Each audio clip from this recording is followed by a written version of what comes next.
And the people of the land took Jehoahaz son of Josiah and made him king in Jerusalem in place of his father. Jehoahaz was 23 years old when he became king, and he reigned in Jerusalem 3 months.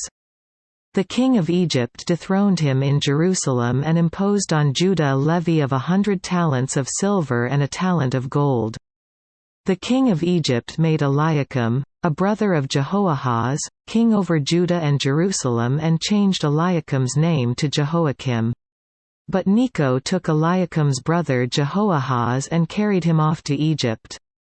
Jehoiakim was 25 years old when he became king, and he reigned in Jerusalem 11 years. He did evil in the eyes of the Lord his God. Nebuchadnezzar king of Babylon attacked him and bound him with bronze shackles to take him to Babylon. Nebuchadnezzar also took to Babylon articles from the temple of the Lord and put them in his temple there.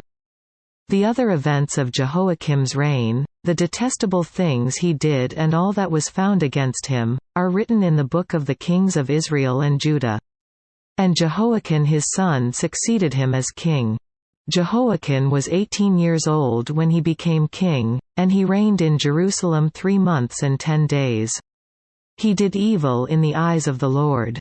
In the spring, King Nebuchadnezzar sent for him and brought him to Babylon, together with articles of value from the temple of the Lord, and he made Jehoiakim's uncle, Zedekiah, king over Judah and Jerusalem.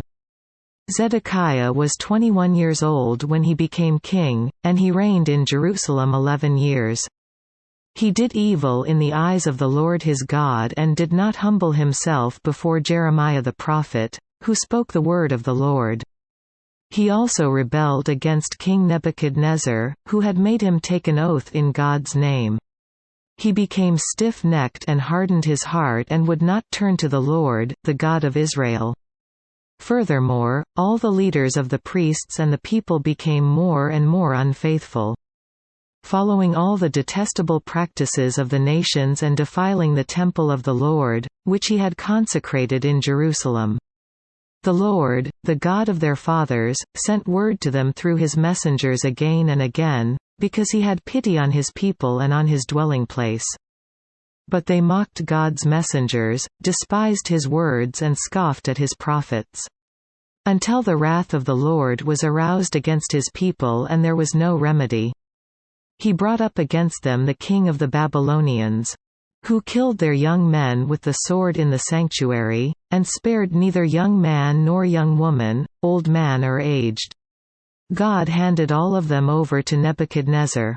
He carried to Babylon all the articles from the temple of God, both large and small, and the treasures of the Lord's temple and the treasures of the king and his officials. They set fire to God's temple and broke down the wall of Jerusalem. They burned all the palaces and destroyed everything of value there. He carried into exile to Babylon the remnant, who escaped from the sword. And they became servants to him and his sons until the kingdom of Persia came to power. The land enjoyed its Sabbath rests all the time of its desolation. It rested, until the 70 years were completed in fulfillment of the word of the Lord spoken by Jeremiah. In the first year of Cyrus king of Persia, in order to fulfill the word of the Lord spoken by Jeremiah, the Lord moved the heart of Cyrus king of Persia to make a proclamation throughout his realm and to put it in writing. This is what Cyrus king of Persia says, "The Lord, the God of heaven, has given me all the kingdoms of the earth and he has appointed me to build a temple for him at Jerusalem in Judah. Anyone of his people among you, may the Lord his God be with him, and let him go up." Quote,